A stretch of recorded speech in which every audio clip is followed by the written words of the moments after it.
Her longevity had become legendary. Queen Elizabeth II, known to favor simplicity in life, was extremely witty and clever, and also famous for her temper, something she inherited from both her father and her mother. So I think she's played very well exactly the role of a constitutional monarch. She's not got involved in politics. We barely know her. I mean, she's the most charismatic, sort of photographed, most famous woman in the world, but she's also very enigmatic. We hardly know her. And I think being able to stay above politics but seen as relevant and respected has been really important. The fact that she doesn't allow herself to express opinions publicly means, of course, that she also does as much as she possibly can to avoid giving offence. The moment you state an opinion, you are going to alienate some people. If you don't allow yourself to state opinions, and let's not underestimate that's actually quite difficult for somebody in permanent public life, then of course you minimise the possibility of alienating people, and ideally you maximise your own potential to be a single person national representative, in so much as anybody possibly can be. Elizabeth Alexandra Mary first saw light in 1926 as the first child of the then Duke and Duchess of York. Nicknamed Lilibet, she enjoyed the first decade of her life with all the privileges of being a royal without the pressures of being the heir apparent.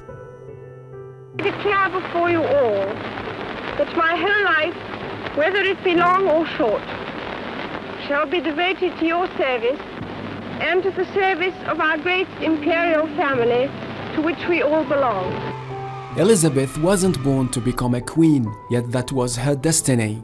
She was 25 years old when Elizabeth learned she had become queen in February 1952 while she was on a trip to Kenya.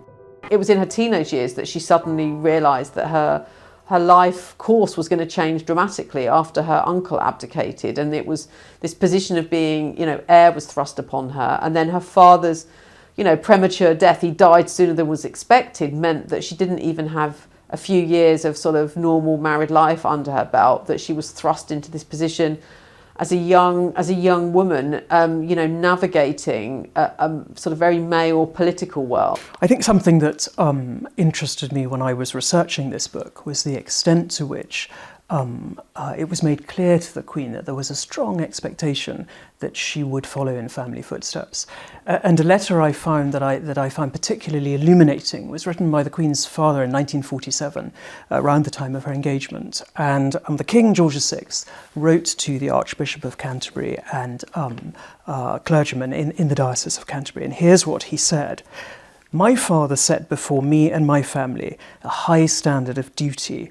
I am sure that our daughter will always keep King George's lofty ideals before her and endeavour to follow his example of constant service."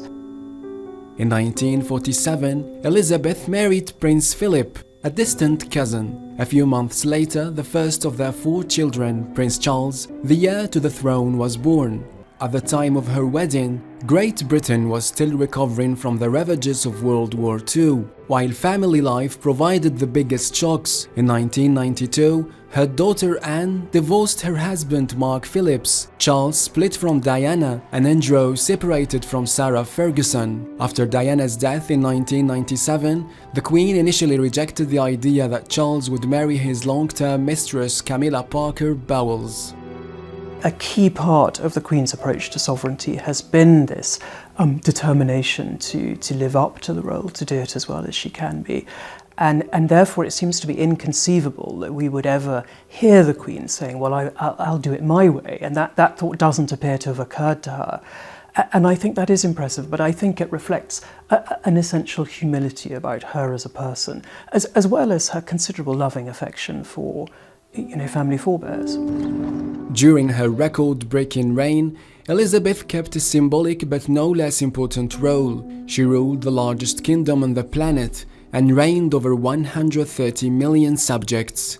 The Queen has had a lifetime of engagement, not just with Commonwealth countries and their leaders and people, but people from many different countries across the world. She's someone who is just about seen everything, I think, and has negotiated that with a huge amount, I think, of patience and consistency.